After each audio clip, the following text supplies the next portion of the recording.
Oi, meus queridos. Hoje eu preciso dividir com vocês uma história que mudou a minha vida para sempre. Aos 63 anos de idade, eu engravidei. E vocês não vão acreditar. Foi do meu próprio genro. Eu sei o que vocês estão pensando agora. Sei que muitos já estão me julgando, assim como fizeram comigo na minha cidade. Fui xingada, apontada na rua, chamada de sem vergonha, de aproveitadora. As vizinhas cochichavam pelas minhas costas, minha própria filha quase se separou por minha causa. Mas ninguém sabia a verdade do que realmente aconteceu.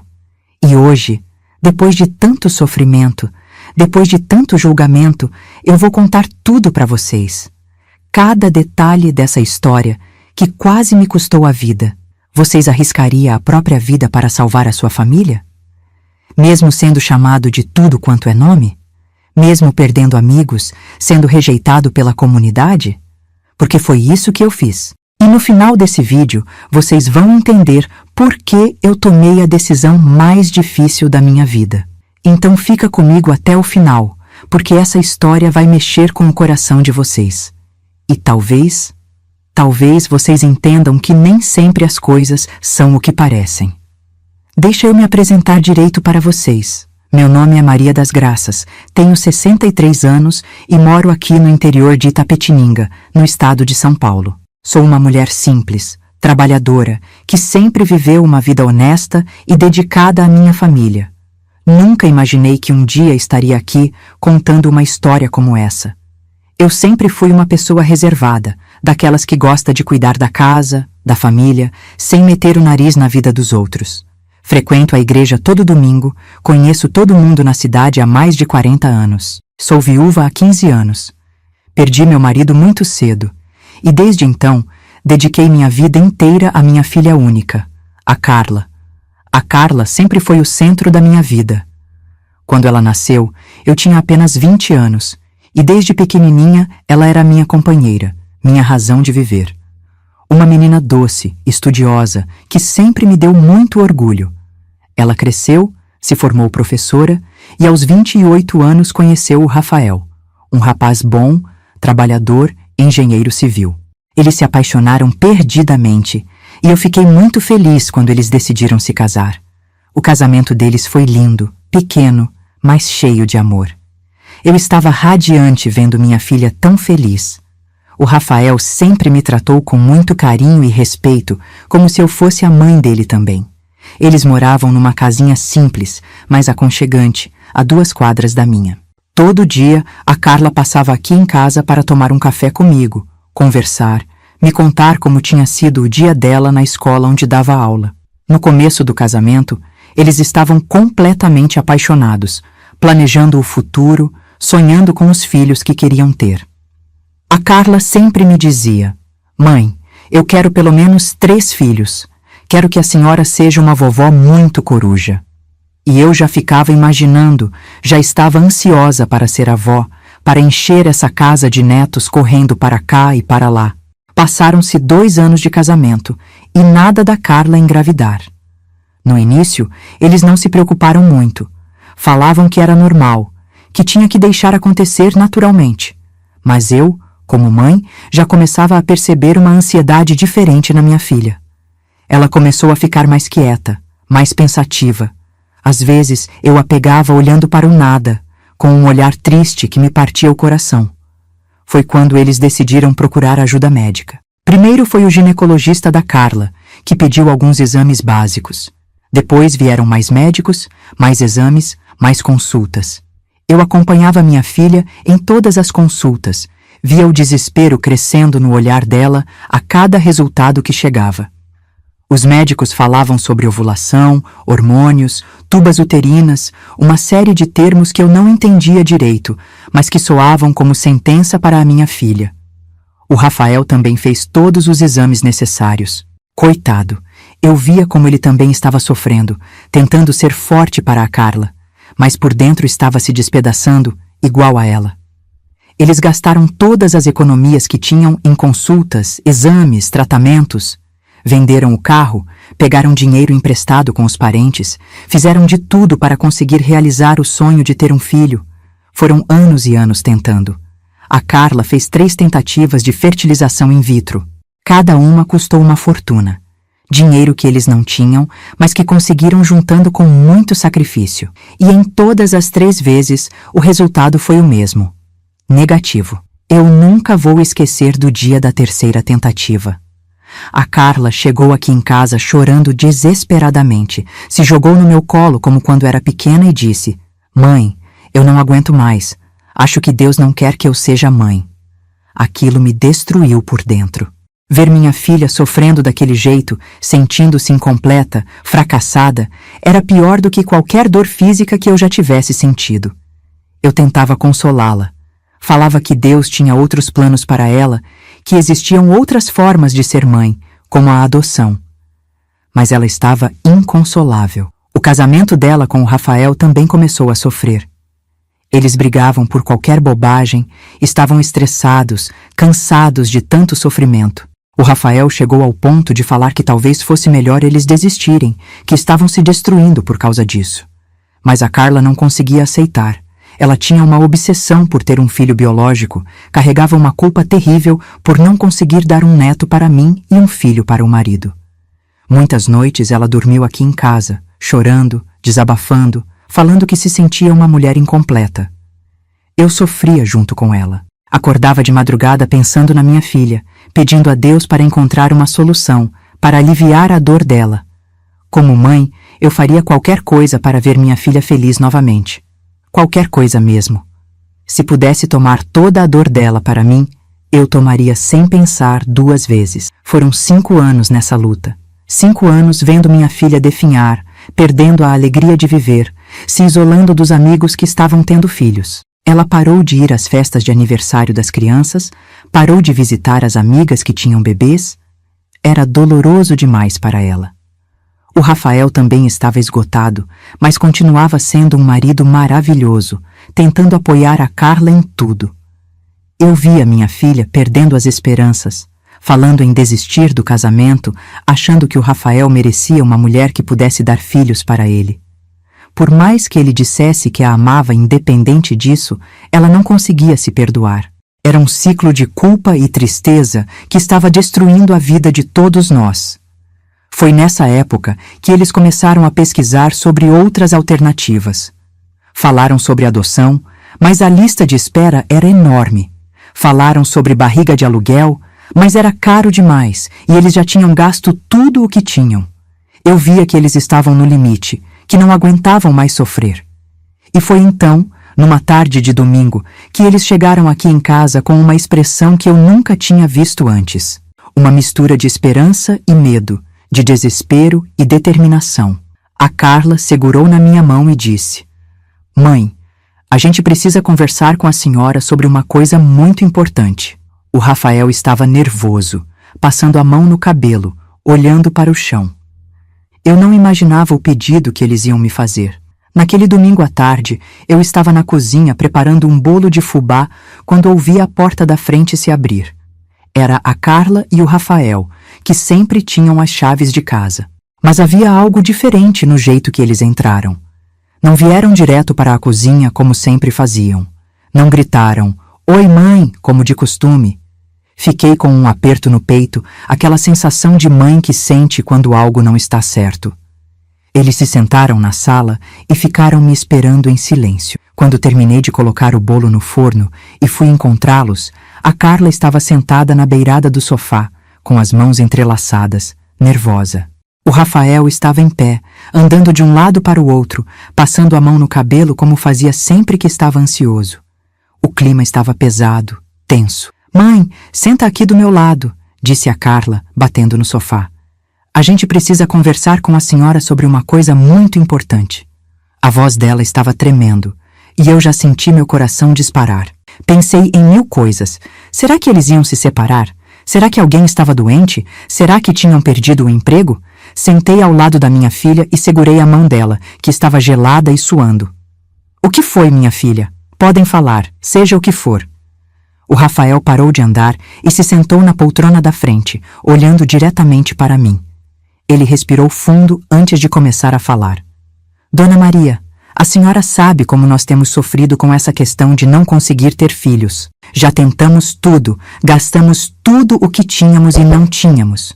Os médicos disseram que as chances de conseguir engravidar naturalmente são quase zero. Ele falava devagar, escolhendo cada palavra com cuidado. A Carla apertou minha mão e continuou. Mãe, a gente descobriu que existe uma possibilidade que a gente não tinha considerado antes. Uma última chance. Ela parou, olhou para o Rafael, que fez um gesto encorajando ela a continuar. A gente foi numa consulta com um especialista em reprodução assistida em São Paulo e ele falou sobre uma coisa chamada gestação de substituição. Eu franzi a testa, confusa. Gestação de quê, filha? Não entendi. O Rafael se inclinou para a frente e explicou. É quando uma pessoa carrega o bebê para outra pessoa que não pode. O bebê seria nosso, do meu esperma e do óvulo da Carla, mas cresceria na barriga de outra pessoa. Entende? Comecei a entender aonde eles queriam chegar, e um frio na barriga tomou conta de mim. E vocês conhecem alguém que poderia fazer isso por vocês? Perguntei, já desconfiando da resposta. A Carla começou a chorar baixinho. Mãe, nós pesquisamos tudo sobre isso. Tem que ser alguém da família, alguém de confiança. E tem que ser alguém que já teve filhos antes, que o corpo já passou por uma gravidez. Ela pausou e me olhou nos olhos. A senhora é a única pessoa em quem a gente confia completamente. A senhora é a única que pode nos ajudar a realizar esse sonho. Por um momento, eu não consegui processar o que estava ouvindo. Eles estavam me pedindo para engravidar? Para carregar um bebê na minha barriga aos 63 anos de idade? Achei que tinha entendido errado. Vocês estão falando sério? Vocês querem que eu engravide? Perguntei, ainda sem acreditar. Mãe, eu sei que parece loucura. Eu sei que a senhora já tem 63 anos. Mas os médicos disseram que é possível sim. Existem casos de mulheres mais velhas que conseguiram. E a senhora sempre foi forte, saudável, disse a Carla, segurando firme na minha mão. Minha cabeça começou a rodar. 1000 pensamentos passaram pela minha mente ao mesmo tempo. Eu, grávida aos 63 anos? Como isso seria possível? E mais importante, o que as pessoas iam pensar? O que iam falar? Mas filha, imagina o que o povo vai pensar. Uma mulher da minha idade grávida? Vão achar que eu enlouqueci, falei, sentindo o rosto ficar quente de vergonha só de imaginar.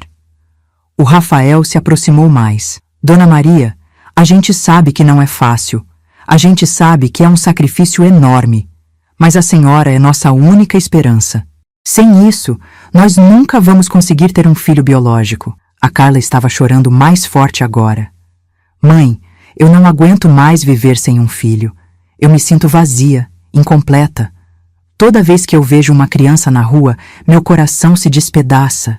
Eu preciso ser mãe, preciso dar um neto para a senhora e um filho para o Rafael. Eu olhei para minha filha, para aquela menina que eu tinha gerado e criado com tanto amor, e vi todo o sofrimento dela estampado no rosto. Ver minha filha daquele jeito era pior do que qualquer dor física que eu pudesse sentir. Mas ao mesmo tempo, o medo tomava conta de mim. E se eu morrer no parto? E se alguma coisa der errado? Eu já tenho 63 anos, meu corpo não é mais o mesmo de quando eu tive você, disse, sentindo lágrimas escorrerem pelo meu rosto. Os médicos vão acompanhar tudo de perto, mãe. Vai ter todo o suporte médico necessário. E se em algum momento houver risco para a senhora, a gente para tudo, explicou a Carla. Mas não era só o medo da morte que me atormentava. Era o medo do julgamento, do que as pessoas iam pensar e falar.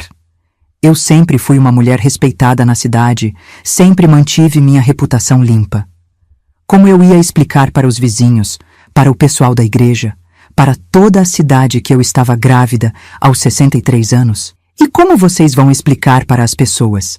O que vão falar quando eu aparecer grávida? Perguntei. O Rafael e a Carla se entreolharam. Era óbvio que eles tinham pensado nisso. A gente vai contar a verdade para quem for da nossa confiança. Para os outros, a gente fala que foi um milagre, que Deus deu esse presente para nossa família, disse o Rafael. Eu me levantei do sofá e comecei a andar pela sala. Minha cabeça estava uma confusão total. Por um lado, eu queria ajudar minha filha mais do que tudo no mundo.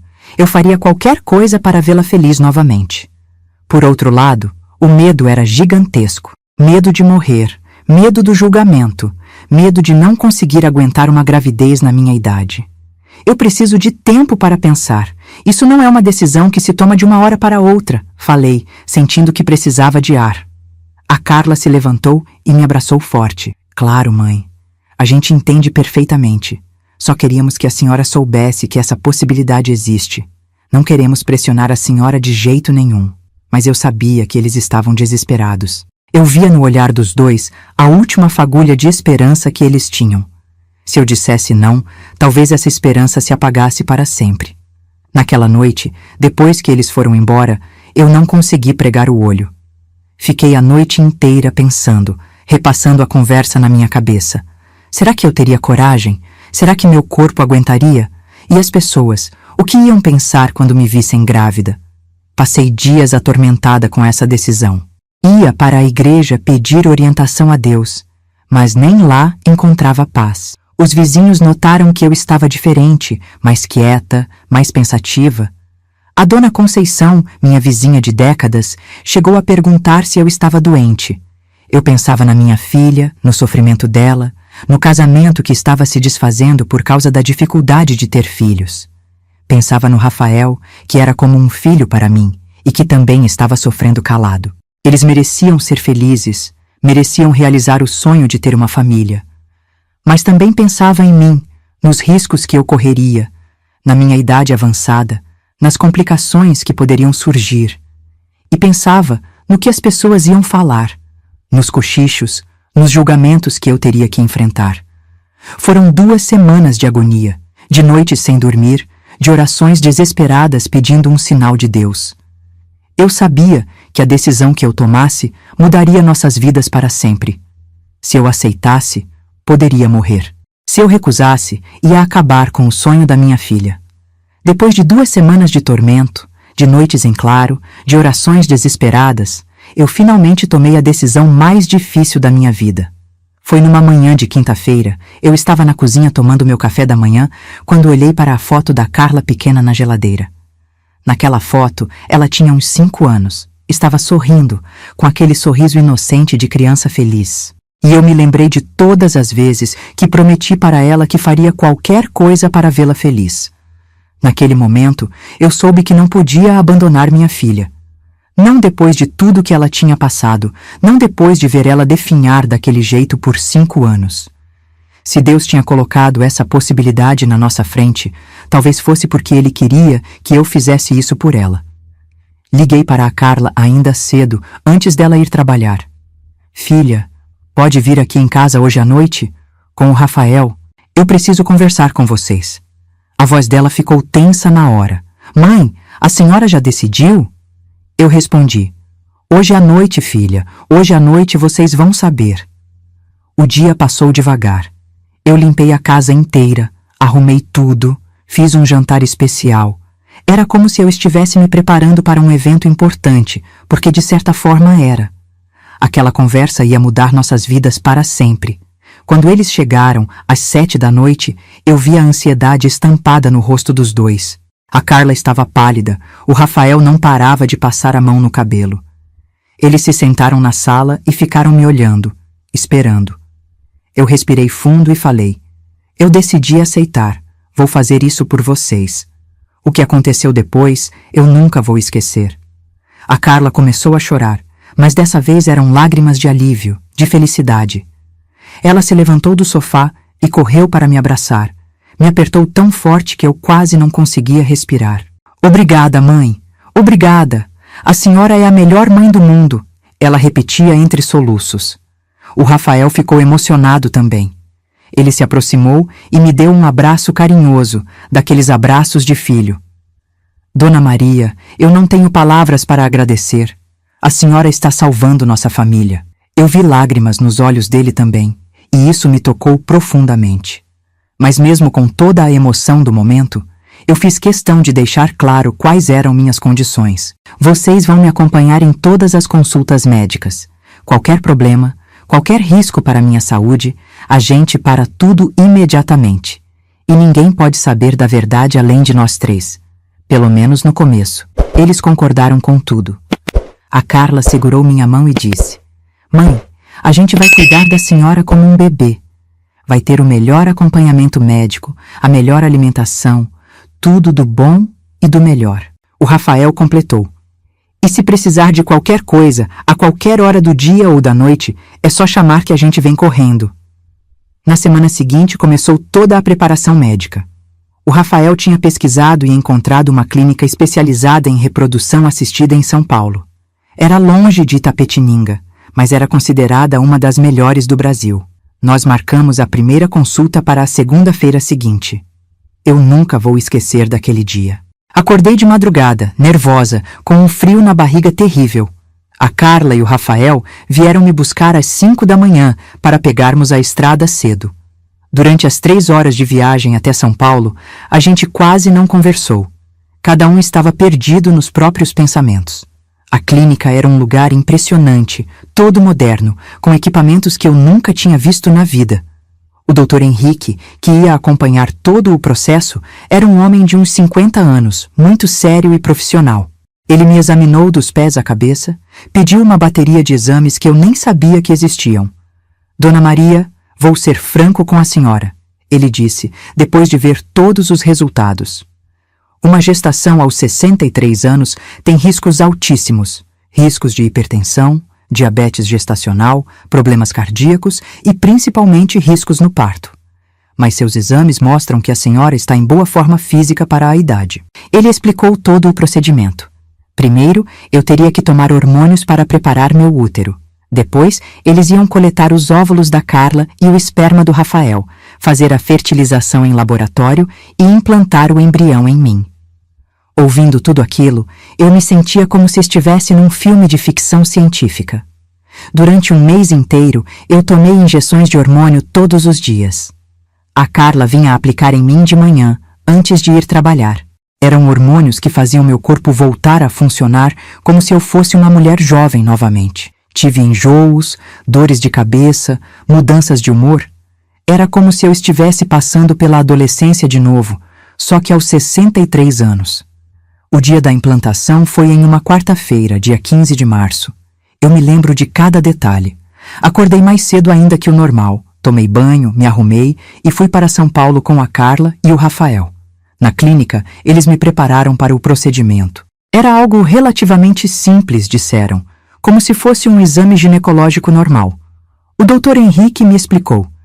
Dona Maria, vou implantar 2 embriões para aumentar as chances de sucesso. É normal nessa idade. 2 embriões. Eu fiquei apavorada pensando na possibilidade de ter gêmeos aos 63 anos, mas não falei nada. O procedimento em si foi rápido, coisa de uns 20 minutos. Eu fiquei deitada na maca, olhando para o teto, tentando não pensar no que estava acontecendo. A Carla segurou minha mão o tempo todo, sussurrando palavras de carinho e encorajamento. Quando terminou, o médico disse: agora é esperar. Em 2 semanas, vamos fazer o teste para saber se deu certo. 2 semanas. Foram as 2 semanas mais longas da minha vida. Durante esse período, eu tinha que ficar em repouso quase absoluto. A Carla tirou licença do trabalho para ficar comigo. Ela dormia aqui em casa, cuidava de mim como se eu fosse uma criança. Preparava todas as refeições, me dava os remédios nos horários certos, me fazia companhia para que eu não ficasse ansiosa. Mas por mais que ela tentasse me distrair, eu não conseguia parar de pensar. Será que deu certo?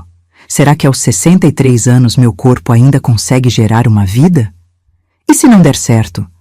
Como vou consolar minha filha? O Rafael também estava nervoso. Ele passava aqui em casa todos os dias depois do trabalho, trazia flores, chocolates, tentava alegrar o ambiente. Mas eu via no olhar dele a mesma ansiedade que eu sentia. No 14º dia, voltamos para São Paulo para fazer o exame de sangue. O laboratório disse que o resultado sairia no mesmo dia, à tarde. Passamos a manhã inteira andando de um lado para o outro na clínica, sem conseguir relaxar. Quando o Dr. Henrique nos chamou para dar o resultado, às 2 da tarde, eu senti como se meu coração fosse sair pela boca. Ele estava com uma expressão séria, olhando para os papéis, e por um momento eu pensei que não tinha dado certo. Parabéns, ele disse, levantando o olhar. Dona Maria está grávida, e pelos níveis hormonais, parece que os 2 embriões se desenvolveram. A senhora está esperando gêmeos. Gêmeos! Aos 63 anos! A Carla gritou de alegria e começou a chorar. O Rafael ficou em choque, depois sorriu de uma forma que eu nunca tinha visto, e eu fiquei ali sentada, tentando processar a informação. Eu estava grávida. Realmente grávida. No caminho de volta para Itapetininga, a felicidade era geral no carro. A Carla não parava de falar sobre os bebês, sobre como seria ter 2 filhos de uma vez, sobre os nomes que eles iam escolher. O Rafael dirigia cantarolando, mais feliz do que eu tinha visto em anos.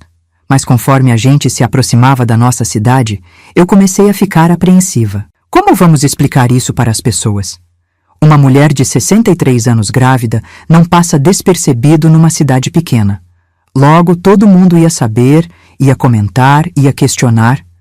Quando chegamos em casa, já era noite.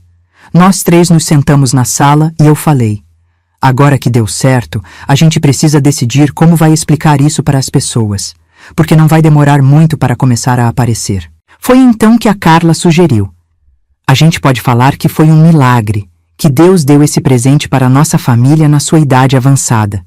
Tem casos assim na Bíblia, né, mãe? Parecia uma boa ideia na época. A gente achou que as pessoas iam aceitar melhor assim, como se fosse uma bênção divina. Como a gente estava enganado. A notícia correu pelo bairro e começou o inferno na minha vida.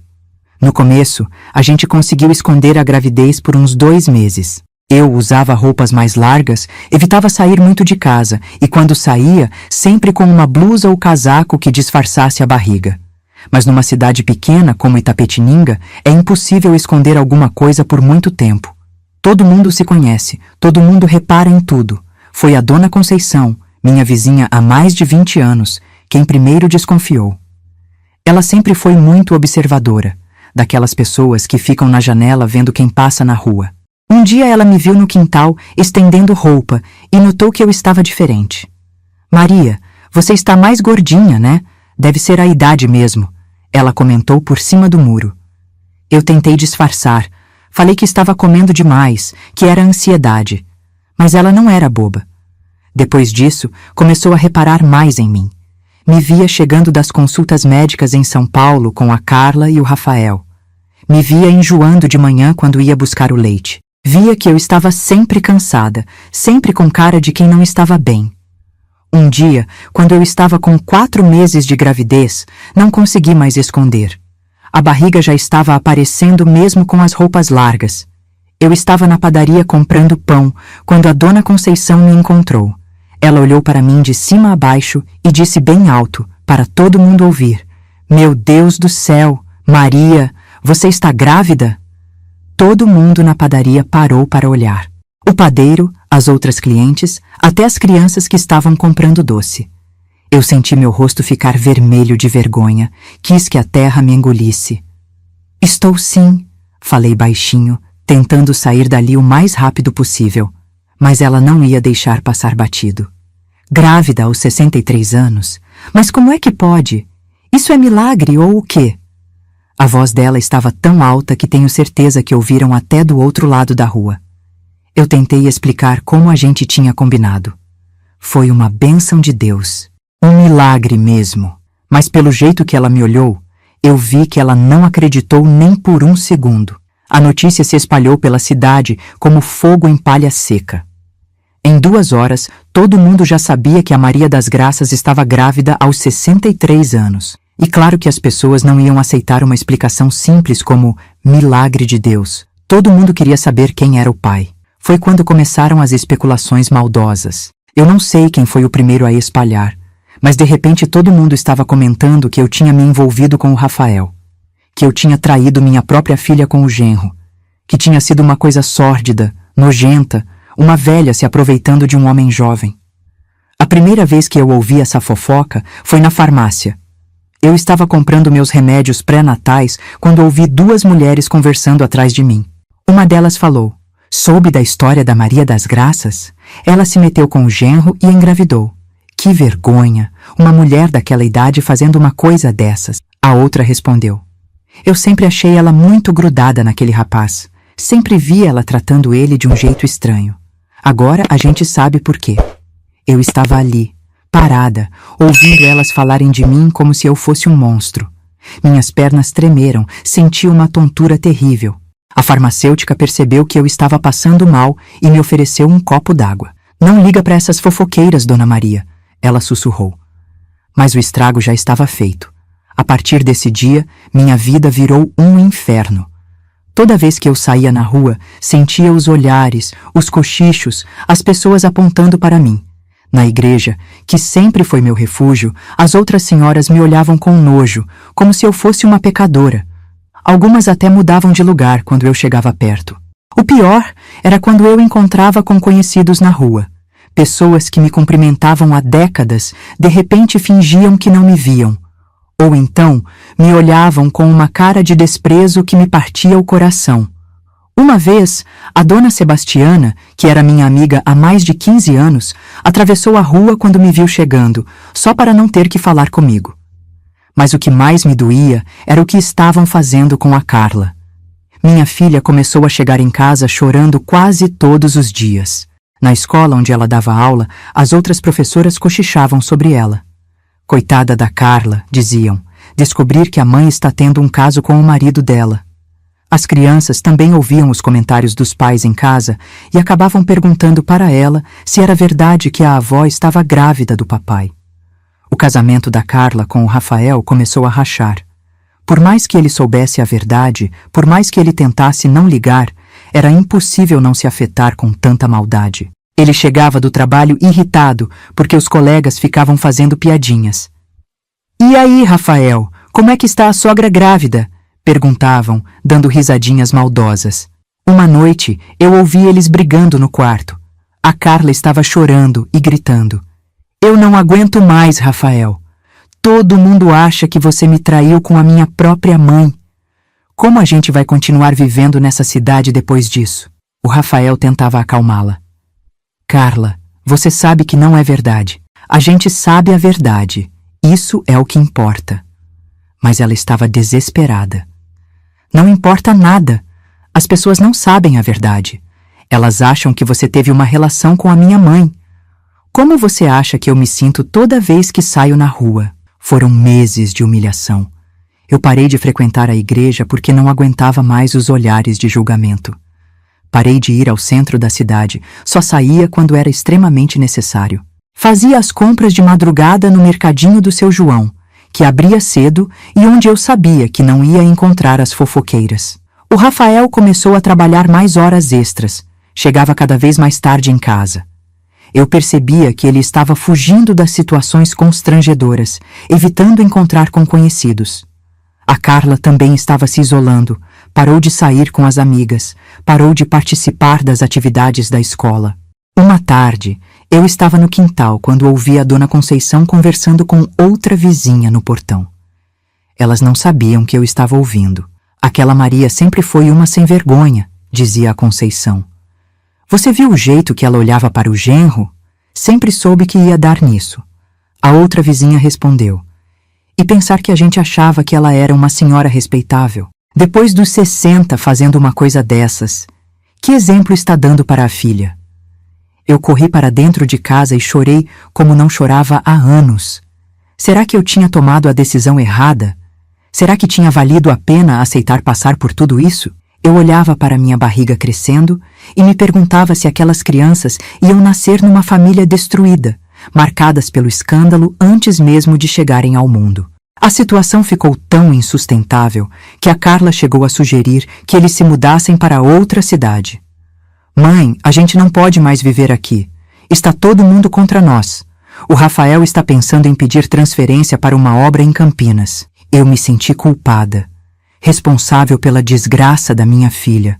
Tinha aceitado a gestação para salvá-la, mas parecia que tinha conseguido apenas destruir a vida dela de outro jeito. Foi quando aconteceu algo que me marcou para sempre. Uma tarde, eu estava saindo da farmácia quando encontrei com a dona Sebastiana, minha antiga amiga. Eu pensei que ela ia me ignorar como sempre fazia, mas ela veio direto falar comigo. Maria, ela disse com uma voz fria que eu nunca tinha ouvido dela.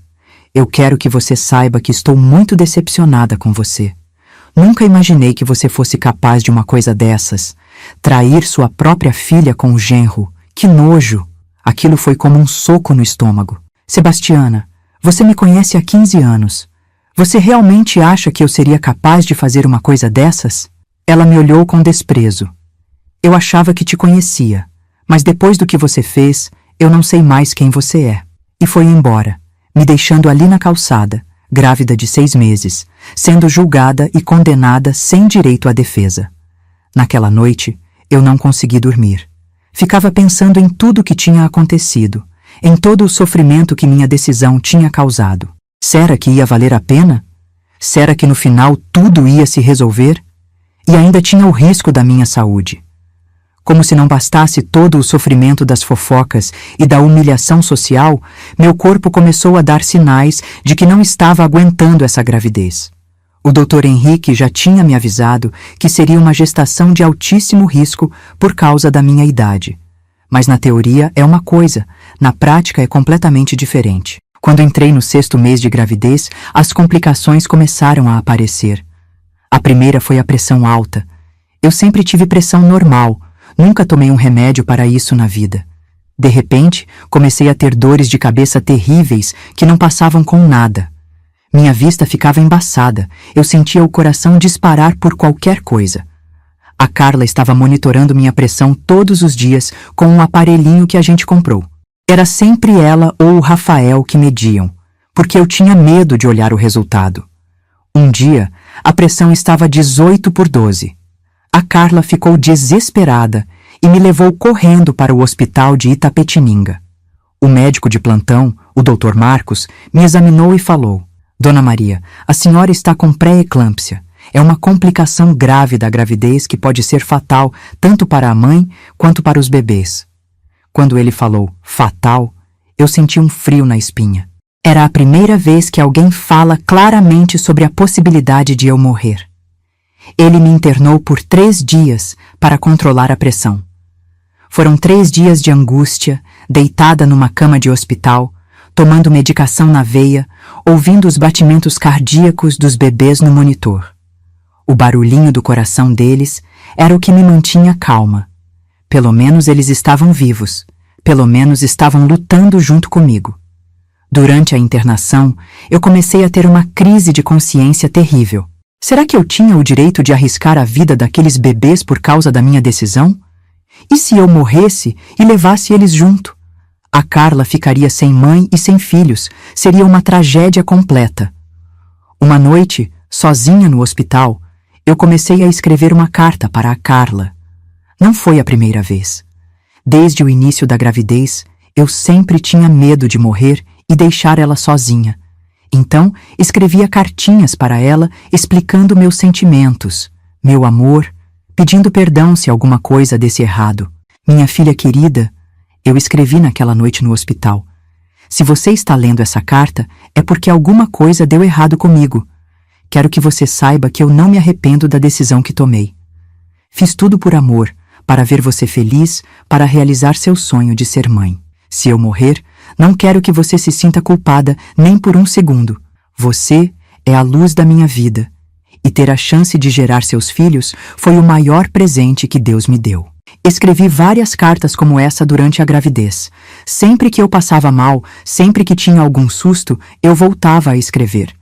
Era a minha forma de me preparar para o pior, de deixar tudo explicado caso eu não conseguisse falar depois. Quando saí do hospital, o Dr. Marcos me prescreveu um remédio para controlar a pressão e disse que eu tinha que ficar em repouso absoluto.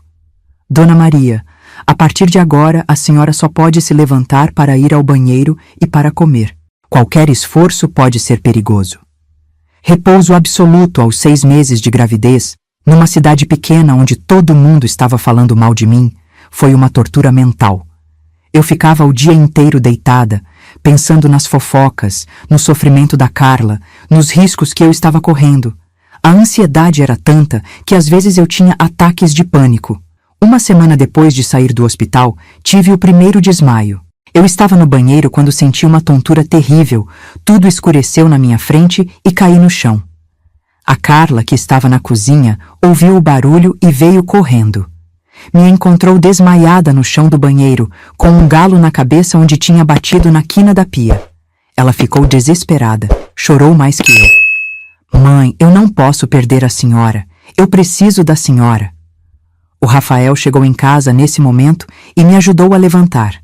Medimos a pressão. Estava 19/13. Voltamos para o hospital. Dessa vez, o Dr. Marcos foi mais sério comigo.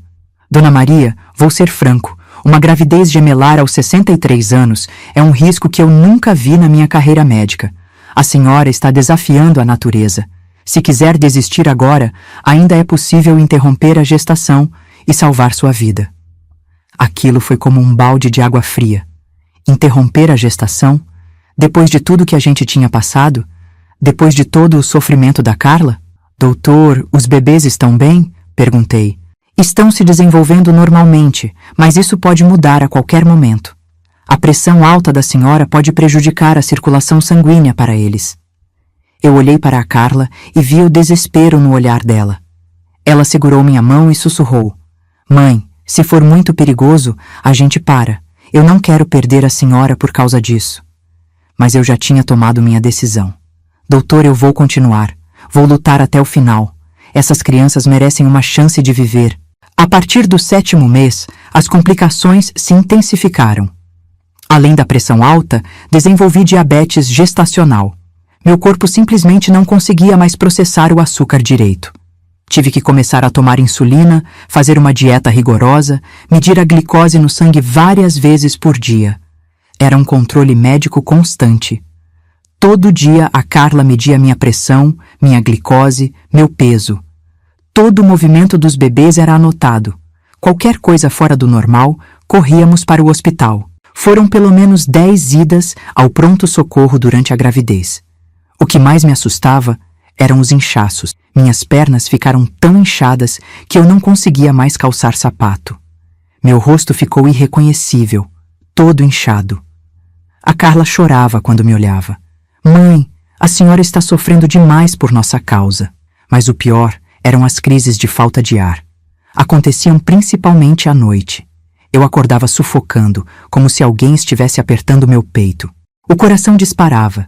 Eu suava frio. Achava que ia morrer ali mesmo. A Carla dormia no quarto comigo para poder me socorrer se alguma coisa acontecesse. Uma dessas crises foi tão forte que a gente chamou a ambulância de madrugada. Eram 2 horas da manhã quando eu acordei sem conseguir respirar. A Carla ligou para o SAMU desesperada. Minha mãe está grávida de gêmeos aos 63 anos e não consegue respirar. No hospital, me colocaram oxigênio e fizeram vários exames. O médico explicou que era por causa da pressão que os bebês estavam fazendo nos meus pulmões, combinado com a pressão alta e o diabetes. É normal numa gravidez gemelar nessa idade, ele disse, como se fosse algo simples. Durante essas crises, eu sempre pensava na mesma coisa. Será que vale a pena todo esse sofrimento? Será que eu tenho o direito de arriscar minha vida e a vida dos bebês dessa forma? Mas aí eu olhava para a Carla, via como ela cuidava de mim com tanto amor, como ela sonhava com aqueles bebês, e eu encontrava forças para continuar. No 8º mês, o Dr. Henrique de São Paulo veio até Itapetininga para me examinar. Ele estava preocupado com minha condição. Dona Maria, vamos ter que fazer o parto antes do tempo. Não podemos esperar até o final da gestação. É arriscado demais. Ele marcou o parto para quando eu completasse 36 semanas. Era considerado prematuro, mas os bebês já estavam formados o suficiente para sobreviver. Será uma cesárea e vamos ter uma equipe completa de neonatologistas para cuidar dos bebês assim que nascerem. Faltavam 2 semanas para a data marcada quando aconteceu o susto que quase me fez perder os bebês. Foi num domingo de manhã, eu estava deitada na cama quando senti uma dor terrível na barriga.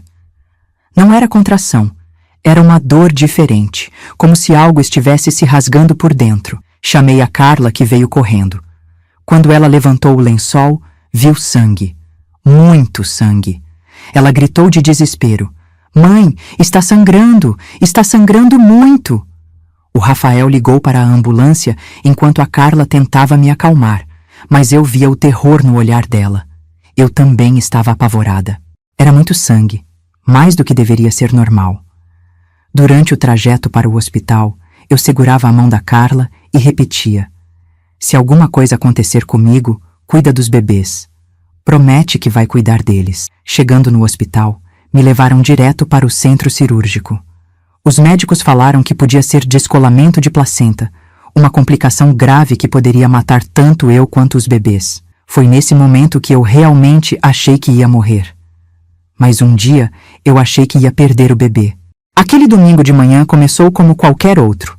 Era um dia de setembro, já estava fazendo um calorzinho gostoso e eu estava deitada na cama tentando descansar como o médico tinha mandado. A Carla estava na cozinha preparando o meu café da manhã. O Rafael tinha saído cedo para comprar remédio na farmácia de plantão. Tudo parecia normal, tranquilo. Foi quando senti a primeira fisgada. Uma dor aguda no lado direito da barriga. Como se alguém tivesse me dado uma facada por dentro. Pensei que fosse só os bebês se mexendo, porque eles estavam bem ativos naquela fase da gravidez. Mas a dor não passou. Pelo contrário, foi ficando cada vez mais forte. Respirei fundo, tentei mudar de posição na cama, mas não adiantou nada. A dor era diferente de tudo que eu tinha sentido até então. Não eram as contrações que eu esperava, não era a pressão normal da gravidez. Era algo muito mais intenso, muito mais assustador. Carla! Gritei, tentando não demonstrar desespero na voz. Mas quando ela apareceu na porta do quarto, já deu para ver no meu rosto que alguma coisa estava errada. O que foi, mãe? Está passando mal? Ela largou a bandeja do café na cômoda e veio correndo para perto da cama. Estou com uma dor terrível aqui do lado. Falei, apontando para o local. Não é normal, filha. Essa dor não é normal. A Carla colocou a mão na minha testa, mediu minha pressão rapidamente. Estava alta, mais alta que o normal. Ela tentou me acalmar, mas eu via a preocupação crescendo no olhar dela. Foi quando eu senti algo molhado embaixo de mim. No primeiro momento, pensei que fosse suor, porque eu estava transpirando muito por causa da dor. Mas quando a Carla levantou o lençol para me ajudar a trocar de posição, ela viu. Sangue. Muito sangue. O grito que ela deu me gelou a alma. Mãe, está sangrando! Está sangrando muito! A voz dela estava aguda, desesperada. Ela correu para pegar toalhas, tentando estancar o sangramento, mas o sangue continuava saindo. Eu olhei para baixo e vi a cena. O lençol estava encharcado de sangue, vermelho vivo, quente. Na mesma hora eu soube que alguma coisa estava muito errada. Não era um sangramento normal. Era algo grave, algo que podia custar a vida dos bebês e a minha também. Carla, chama a ambulância! Agora! Gritei, sentindo uma tontura terrível tomar conta de mim. A dor estava ficando insuportável e eu sentia que estava perdendo muito sangue muito rápido. A Carla pegou o telefone com as mãos tremendo, mal conseguia discar o número do SAMU. Alô? Por favor, preciso de uma ambulância urgente. Minha mãe está grávida de gêmeos, tem 63 anos e está sangrando muito. A voz dela estava quebrada, entre o choro e o desespero. Enquanto esperávamos a ambulância, que para mim pareceu uma eternidade, eu comecei a sentir que estava perdendo a consciência. Tudo ao meu redor ficava embaçado. Eu ouvia a voz da Carla como se ela estivesse muito longe. Mãe, fica comigo. Não fecha os olhos, a ambulância já vem. Ela segurava minha mão, apertava meu rosto, tentava me manter acordada. Mas eu sentia que estava escorregando, como se estivesse sendo puxada para um buraco escuro. Foi nesse momento que o Rafael chegou. Quando ele viu a cena, ficou branco como papel. O quarto estava uma confusão, toalhas ensanguentadas espalhadas, a Carla chorando desesperadamente, eu quase desmaiada na cama. O que aconteceu? Ele perguntou, mas já estava pegando as chaves do carro. A ambulância demora demais, vou levar ela no carro mesmo. Eles me carregaram até o carro, cada um segurando de um lado. Eu mal conseguia andar, as pernas não me sustentavam. O Rafael dirigiu como um louco pelas ruas de Itapetininga, buzinando, passando sinal vermelho, gritando para os carros saírem da frente. Durante o trajeto, eu estava meio consciente, meio desacordada. Mas lembro que uma coisa não saía da minha cabeça. Os bebês. Será que eles estavam bem? Será que eu ia conseguir salvá-los? Toda aquela luta, todo aquele sofrimento, seria que ia acabar ali, numa manhã de domingo, com a perda das crianças que eu prometi proteger? Carla, sussurrei com a pouca força que me sobrava. Se alguma coisa acontecer comigo, cuida dos bebês. Promete que vai cuidar deles. Não fala isso, mãe. Não vai acontecer nada. A gente vai chegar no hospital e os médicos vão resolver tudo. Mas eu via as lágrimas escorrendo pelo rosto dela. Chegamos no pronto-socorro em menos de 10 minutos. O Rafael parou o carro na porta mesmo, sem se preocupar com estacionamento. Eles me levaram para dentro, gritando: "Socorro! Mulher grávida sangrando!" Foi uma correria danada. Vieram enfermeiros, médicos, todo mundo correndo. Me colocaram numa maca e me levaram direto para a sala de emergência. A última coisa que vi foi a Carla e o Rafael sendo barrados na porta. Não podiam entrar. Na sala de cirurgia era um movimento intenso. Médicos falando termos que eu não entendia. Enfermeiros preparando equipamentos. Todo mundo com uma urgência que me deixava ainda mais apavorada. O Dr. Marcos, que já me conhecia das outras internações, chegou correndo. Ele me examinou rapidamente e falou para a equipe: "Possível descolamento de placenta. Vamos ter que fazer cesárea de emergência. Preparem o centro cirúrgico agora. Descolamento de placenta." Mesmo sem entender direito o que era, pelo tom dele eu sabia que era grave. Muito grave. "Doutor, os bebês estão bem?" Consegui perguntar, mesmo estando muito fraca. Ele colocou o estetoscópio na minha barriga, tentando ouvir os batimentos cardíacos. A expressão no rosto dele me disse tudo. Um dos bebês estava com o coração muito acelerado, o outro estava com batimentos muito lentos. "Dona Maria, vamos fazer o possível para salvar os bebês e a senhora, mas não vou mentir, a situação é grave, muito grave." Me levaram correndo para o centro cirúrgico. No corredor, consegui ver a Carla e o Rafael de longe. Ela estava chorando. Ele a abraçava, tentando consolá-la. Acenei para eles, sem saber se seria a última vez que os veria. Na sala de cirurgia, me colocaram a anestesia. Antes de perder a consciência, eu só conseguia pensar numa coisa: Deus, por favor, salva essas crianças. Se tem que escolher entre eu e eles, escolhe eles. Eles merecem uma chance de viver.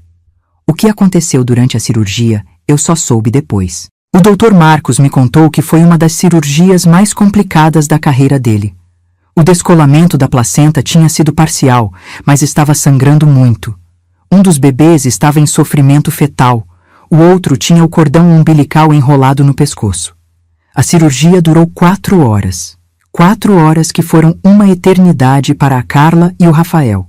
Esperando no corredor do hospital, sem saber se eu ia sobreviver, se os bebês iam sobreviver, se nossa família ia continuar existindo. Durante a cirurgia, meu coração parou 2 vezes. 2 vezes os médicos tiveram que me reanimar. 2 vezes eu estive na fronteira entre a vida e a morte. Mas alguma coisa me puxava de volta, alguma força maior que me fazia lutar para continuar viva. Quando acordei na UTI, horas depois, a primeira coisa que vi foi o rosto da Carla ao meu lado. Ela estava segurando minha mão, chorando, mas dessa vez eram lágrimas de alívio. "Mãe, a senhora conseguiu! A senhora salvou eles!" Foram as primeiras palavras que ouvi. "Os bebês?" Perguntei com a voz rouca, ainda sonolenta da anestesia. "Estão na UTI neonatal, mas estão vivos. Os 2 estão vivos." Naquele momento, eu soube que toda a luta tinha valido a pena. Todo o sofrimento, toda a humilhação, todo o risco que corri, tudo fez sentido naquele momento, mas ainda não tinha acabado. Os bebês eram prematuros, estavam numa situação delicada e eu ainda estava se recuperando de uma cirurgia que quase me custou a vida. Eu só pedia a Deus para deixar a criança viver. Passei 3 dias na UTI depois da cirurgia. 3 dias entre a vida e a morte, ligada em aparelhos, com soro na veia, monitorando cada batimento do meu coração. A Carla não saiu do meu lado nem 1 minuto. Ela dormia na cadeira ao lado da minha cama, se alimentava mal, estava com olheiras profundas de tanto chorar e se preocupar. Durante esses 3 dias, eu ficava pensando nos bebês. Eles estavam na UTI neonatal, pequenininhos, lutando para sobreviver. Tinham nascido com 34 semanas, prematuros, mas o suficiente para terem chance de vida. Um menino e uma menina. A Carla tinha escolhido os nomes desde o começo da gravidez. Miguel e Maria Clara. Como eles estão? Perguntava para a Carla toda vez que acordava. E ela sempre respondia a mesma coisa. Estão lutando, mãe. São guerreiros como a senhora. No 3º dia, o Dr. Marcos veio me dar alta da UTI. Dona Maria, a senhora está fora de perigo. Foi por pouco, mas conseguimos. Agora vamos transferir a senhora para um quarto normal. Eu chorei de alívio quando ouvi isso. Tinha sobrevivido à cirurgia mais arriscada da minha vida. A primeira coisa que pedi foi para ver os bebês. Doutor, posso ir na UTI neonatal ver meus netos? Ele hesitou um pouco, mas acabou permitindo. Pode, mas só por alguns minutos. A senhora ainda está se recuperando. Quando me levaram de cadeira de rodas até a UTI neonatal, meu coração quase saiu pela boca. Vi aqueles 2 serzinhos pequenininhos, cada um numa incubadora, cheios de tubinhos e fios ligados neles. Eram tão pequenos, tão frágeis, que pareciam bonecas de porcelana. Miguel, o menino, pesava apenas 1,8 quilos. Maria Clara, a menina, estava com 1,6 quilos. Eles tinham dificuldade para respirar sozinhos e precisavam de aparelhos para ajudar. Ficaram com tubo na boca, sonda para se alimentar. Era uma luta constante para cada respiração. Mas quando eu coloquei a mão no vidro da incubadora e falei, "Oi, meus amores, a vovó está aqui", eu juro que eles se mexeram. Como se soubessem que era a minha voz, como se reconhecessem quem tinha carregado eles durante 8 meses no meu ventre. A Carla estava ao meu lado, chorando de emoção. Mãe, eles são perfeitos. São os bebês mais lindos do mundo. O Rafael segurava a mão dela, também emocionado. Aquele homem que tinha aguentado tantas pressões, tantos comentários maldosos, finalmente estava vendo o sonho dele se realizar. Durante as 2 semanas seguintes, era uma rotina intensa no hospital. Eu ficava internada ainda me recuperando da cirurgia, e a gente revezava para ficar com os bebês na UTI neonatal. A Carla passava o dia inteiro lá, conversando com eles, cantando musiquinhas, estimulando para que eles crescessem fortes. Os médicos da UTI neonatal explicaram que os próximos dias seriam cruciais. Bebês prematuros têm vários riscos, problemas respiratórios, infecções, dificuldades para se alimentar. Mas eles estão reagindo bem até agora. Cada dia que passava era uma vitória. Miguel foi o primeiro a conseguir respirar sozinho e sair do aparelho. Maria Clara demorou mais alguns dias, mas também conseguiu. Quando eles tiraram os tubos da boca deles e eu ouvi o primeiro chorinho, eu chorei junto. "Está ouvindo, mãe? Eles estão chorando, eles estão vivos", dizia a Carla, radiante de felicidade. O momento mais emocionante foi quando eu consegui pegar eles no colo pela primeira vez. Depois de 3 semanas na UTI neonatal, os médicos liberaram para um contato mais próximo. A enfermeira me ensinou como segurar direito, como apoiar a cabecinha, como ter cuidado com o pescocinho. Quando eu peguei o Miguel no colo, ele abriu os olhinhos e ficou me olhando. Era como se ele soubesse quem eu era, como se lembrasse da minha voz durante todos aqueles meses na minha barriga. "Oi, meu príncipe", sussurrei para ele. "Você é o netinho mais lindo da vovó." E quando peguei a Maria Clara, ela fez a mesma coisa. Ficou me olhando com aqueles olhinhos pequenininhos, como se estivesse me reconhecendo. Naquele momento, eu soube que toda a luta tinha valido a pena. Todo o sofrimento, toda a humilhação, toda a dor, tudo fez sentido quando eu vi aqueles 2 anjos no meu colo. A Carla estava soluçando de emoção. "Obrigada, mãe. Obrigada por ter feito isso por nós. A senhora deu a vida para que eles existissem." O Rafael também estava emocionado, agradecendo sem parar. "Dona Maria, como é que a gente vai retribuir o que a senhora fez por nós?" Mas nem tudo estava resolvido. Mesmo com os bebês nascidos e saudáveis, as fofocas na cidade continuavam. Pior.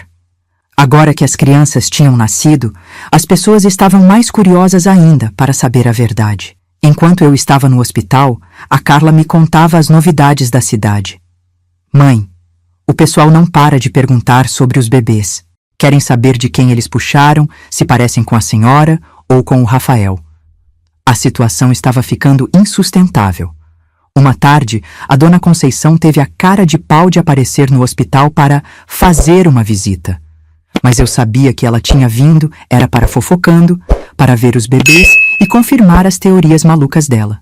Maria, que bebês lindos! Ela disse, olhando para os gêmeos no meu colo. E aí, quem eles puxaram? Se parecem mais com você ou com o Rafael?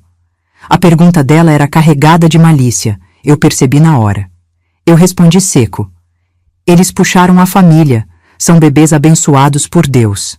Mas ela não desistiu. E o Rafael? Como ele está lidando com a situação? Deve ser estranho para ele, né? Ela estava claramente tentando me fazer dizer alguma coisa que confirmasse as fofocas dela. A Carla, que estava presente, não aguentou. Dona Conceição, meu marido está muito feliz porque finalmente conseguimos ter nossos filhos. Não tem nada de estranho nisso. Mas a mulher insistiu. Ah, mas o povo está comentando tanto. Dizem que a história de milagre é só para esconder a verdade. Foi nessa hora que eu tomei uma decisão. Não podia mais deixar essa situação continuar. Minha filha estava sofrendo, o Rafael estava sofrendo e agora as crianças iam crescer ouvindo essas fofocas maldosas. Alguma coisa tinha que ser feita. Depois que a dona Conceição foi embora, eu conversei sério com a Carla e o Rafael. Não dá mais para continuar assim. Essa cidade inteira está falando de nós, inventando mentiras sobre nossa família. As crianças vão crescer ouvindo essas histórias. A Carla concordou. É verdade, mãe. Eu não aguento mais sair na rua e sentir as pessoas cochichando. E quando os bebês crescerem, vão ouvir essas mentiras também. O Rafael completou. A gente precisa contar a verdade, Dona Maria. As pessoas têm o direito de saber o que realmente aconteceu. Eu pensei muito naquela noite. Era arriscado contar a verdade. Barriga solidária não era uma coisa muito conhecida na nossa cidade. As pessoas podiam não entender. Mas mentir também estava causando muito sofrimento para toda a família. No dia seguinte, quando a gente recebeu alta do hospital e voltou para casa com os bebês, eu estava decidida. Ia contar toda a verdade, acontecesse o que acontecesse. Era uma manhã de segunda-feira quando chegamos em casa. Os vizinhos estavam todos curiosos, querendo ver os bebês, fazendo perguntas indiscretas. A mesma dona Conceição apareceu na nossa porta. Posso ver os netinhos da Maria? Eu respirei fundo e disse, pode. E aproveitando que a senhora está aqui, vou contar para a senhora e para todo mundo a verdade sobre esses bebês. O burburinho na vizinhança aumentou. Em questão de minutos, tinha um monte de gente na minha porta, todo mundo querendo ouvir o que eu tinha para falar. Juntem todo mundo, falei para a Carla. Vou contar a verdade para toda a vizinhança de uma vez. Foi então que eu decidi contar toda a verdade. Naquela manhã de segunda-feira, eu estava decidida. Não ia mais aguentar ver minha família sofrendo por causa de mentiras, por causa de fofocas cruéis que estavam destruindo nossa paz. Os bebês estavam ali, saudáveis nos meus braços, e eu sabia que eles mereciam crescer numa família que não precisasse se esconder ou se envergonhar da verdade. A dona Conceição tinha juntado um monte de vizinhos na minha porta. Todo mundo curioso, todo mundo querendo ouvir o que eu tinha para falar. Estavam ali a dona Sebastiana, o seu João do mercadinho, a família da esquina, até gente de outras ruas tinha vindo ver o que estava acontecendo. Eu pedi para a Carla trazer uma cadeira da cozinha e me sentei ali mesmo, na porta de casa, com os 2 bebês no colo. O Rafael estava do meu lado, a Carla do outro. A gente estava unido, era uma família enfrentando tudo junto. Vocês querem saber a verdade sobre esses bebês? Comecei, olhando nos olhos de cada pessoa que estava ali. Então vou contar tudo o que aconteceu desde o começo para que vocês parem de inventar mentiras sobre a minha família. O silêncio foi total. Todo mundo parou de conversar, parou de cochichar.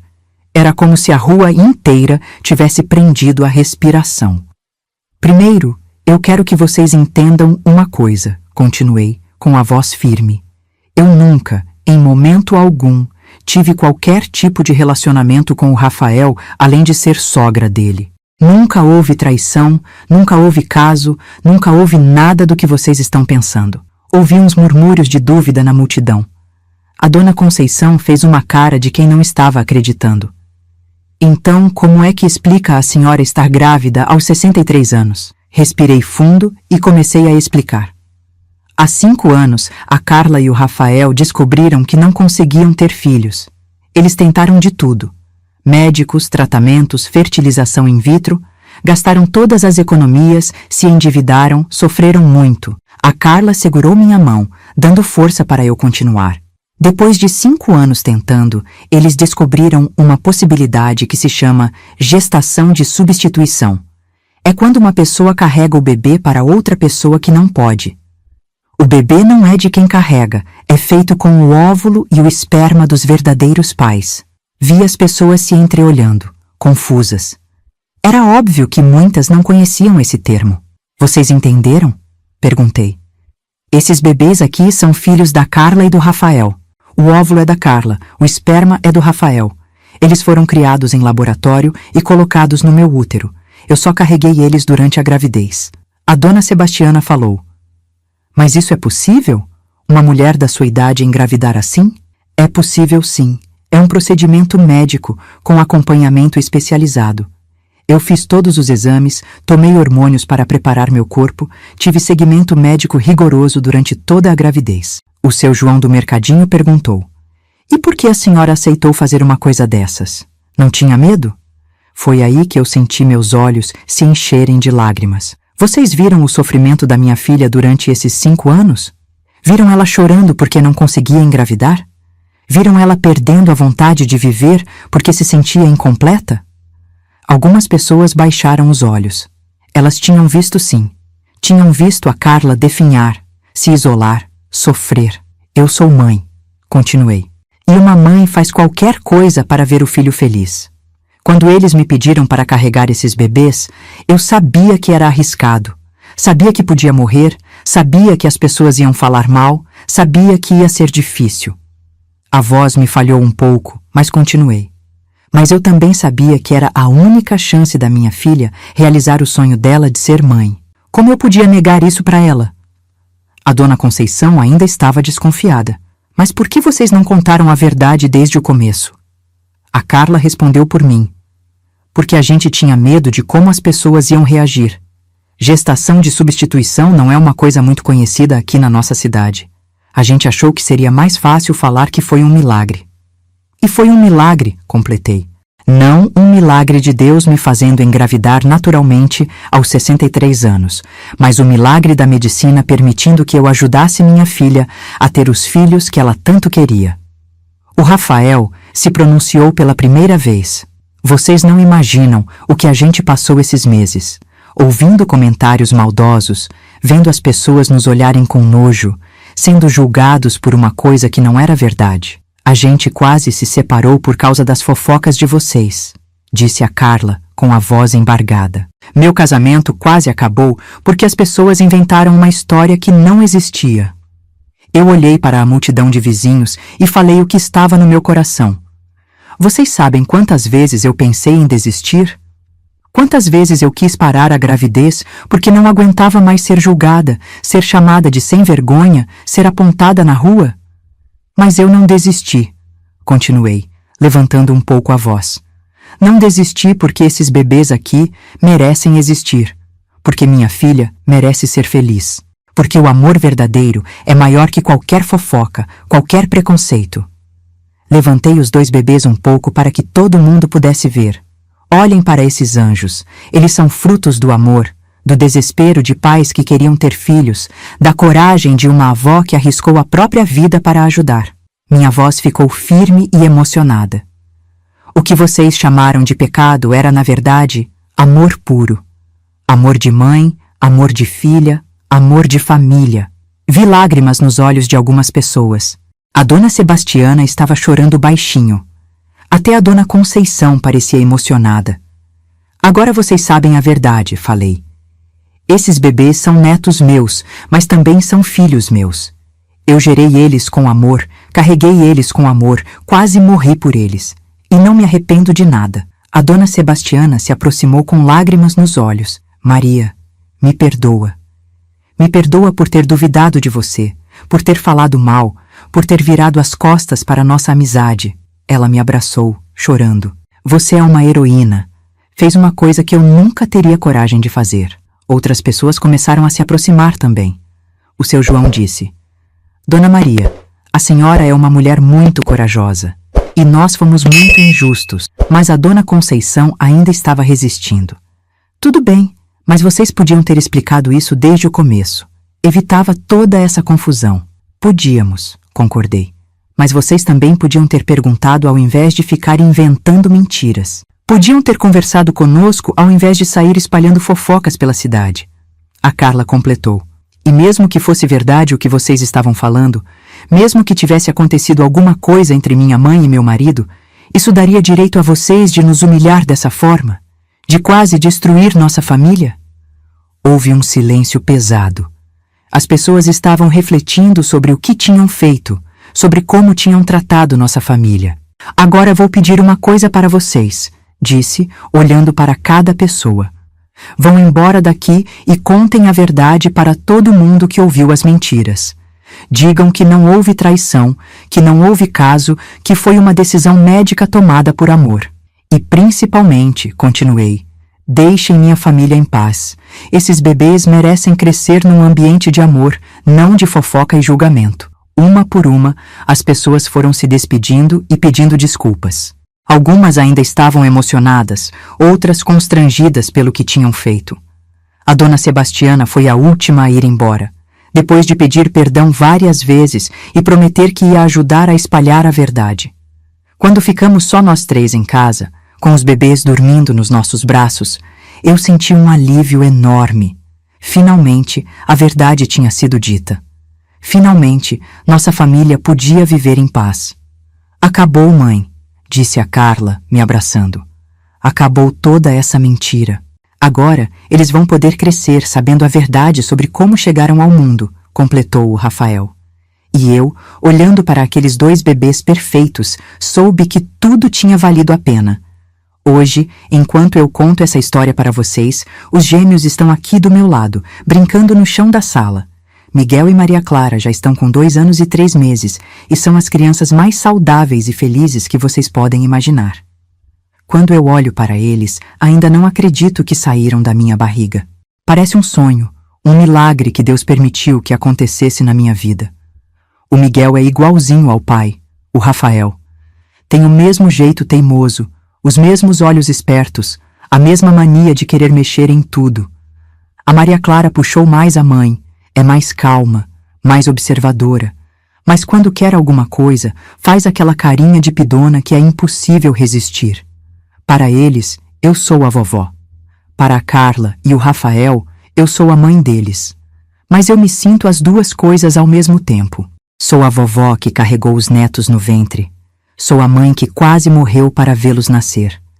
É uma sensação única no mundo, que só quem viveu algo parecido pode entender. A Carla hoje é uma mãe realizada, completa. Vocês precisam ver como ela cuida desses bebês, como ela é dedicada, carinhosa. Todo aquele sofrimento de 5 anos se transformou numa alegria imensa. Ela sempre me diz: mãe, eu nunca vou conseguir retribuir o que a senhora fez por mim. Mas eu sempre respondo: filha, você já retribuiu me dando a chance de ser avó desses anjos. O Rafael virou um pai babão, daqueles que não consegue dizer não para os filhos. Ele chega do trabalho e a primeira coisa que faz é procurar os gêmeos para brincar. Nos finais de semana, nossa casa vira uma festa, com ele correndo atrás das crianças, fazendo brincadeiras, inventando 1000 coisas para divertir eles. E eu? Bem, eu descobri que aos 65 anos ainda tinha muita energia para ser avó. Acordo de madrugada quando eles choram, troco fralda, dou uma madeira, canto musiquinhas para dormir. Às vezes a Carla fala: mãe, a senhora já fez demais por nós, não precisa se cansar assim. Mas como é que eu não vou cuidar? São meus netos, mas também são um pouco meus filhos. Eu gerei eles, eu carreguei eles, eu lutei para que eles existissem. Depois que contei a verdade para a vizinhança, nossa vida mudou completamente. As pessoas pararam de cochichar, pararam de nos olhar com cara feia. Algumas vieram pedir desculpas pelo que tinham pensado e falado. Outras nunca mais tocaram no assunto, mas também pararam de nos incomodar. A dona Sebastiana voltou a ser minha amiga como antes. Ela até virou uma das pessoas que mais ajuda a cuidar dos gêmeos. Sempre que eu preciso sair, ela fica aqui em casa para me ajudar. E sempre comenta: Maria, você foi a mulher mais corajosa que eu conheci na vida. A dona Conceição, bem, ela continuou sendo fofoqueira como sempre foi. Mas agora, pelo menos, ela espalha a verdade ao invés de mentiras. Ela conta para todo mundo que chega na cidade a história da vovó heroína que arriscou a vida para dar netos para a filha. Na igreja, que sempre foi meu refúgio, hoje eu sou vista como um exemplo de amor e dedicação familiar. O padre João chegou a usar minha história numa missa, falando sobre o sacrifício de amor. Vejam o exemplo da irmã Maria, ele disse, que arriscou a própria vida para realizar o sonho da filha de ser mãe. Claro que ainda tem gente que não entende, que acha estranho o que eu fiz. Tem quem critique, quem diga que foi loucura, mas sabe de uma coisa? Eu não ligo mais para julgamentos. Aprendi que quem ama de verdade não se importa com o que os outros vão falar. Se eu tivesse dado ouvidos ao que os outros falavam, se eu tivesse deixado o medo do julgamento me impedir, minha filha ainda estaria chorando sozinha no quarto, ainda estaria se sentindo incompleta, ainda estaria sofrendo. E esses 2 anjos que estão aqui brincando nunca teriam existido. Essa experiência me ensinou muita coisa sobre a vida. Me ensinou que o amor de uma mãe não tem limites, não tem idade, não tem fronteiras. Me ensinou que às vezes a gente precisa ser corajoso para fazer o que é certo, mesmo quando todo mundo está contra. Me ensinou também que as pessoas julgam muito rápido, falam sem saber, machucam sem pensar. Quantas famílias são destruídas por fofocas? Quantas pessoas sofrem por causa de comentários maldosos? A gente precisa aprender a conversar mais e julgar menos.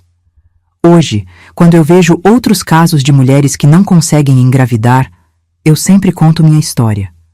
Muita gente nem sabe que existe a possibilidade da gestação de substituição.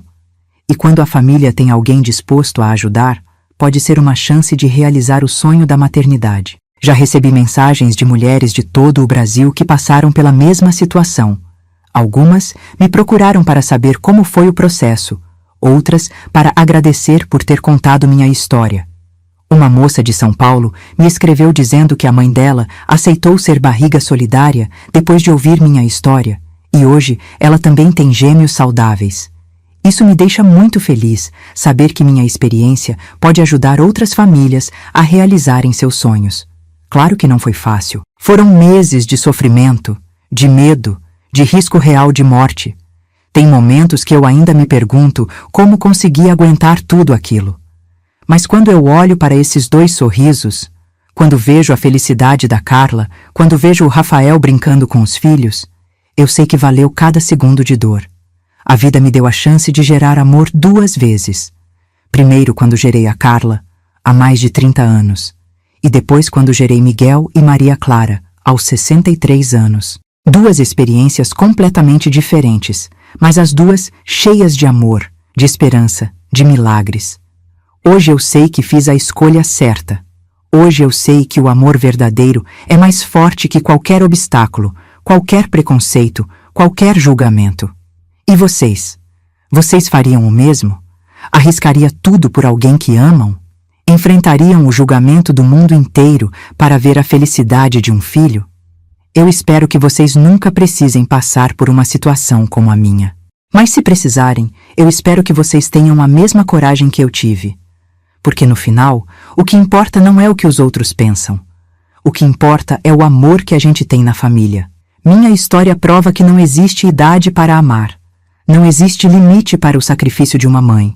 Não existe nada mais forte que o desejo de ver um filho feliz. E se vocês se emocionaram com minha história como eu me emociono contando ela, deixem um comentário aqui embaixo. Contem pra mim se vocês fariam o mesmo, se vocês já passaram por algo parecido, se conhecem alguém que passou por essa situação. Se inscreva no canal para receber mais histórias como essa, histórias reais de pessoas reais que enfrentaram desafios e venceram pelo amor. Ativa o sininho para não perder nenhum vídeo novo. E não esqueçam de compartilhar esse vídeo com outras pessoas. Talvez alguém que vocês conhecem esteja passando por uma situação difícil e precise ouvir uma história de esperança como essa.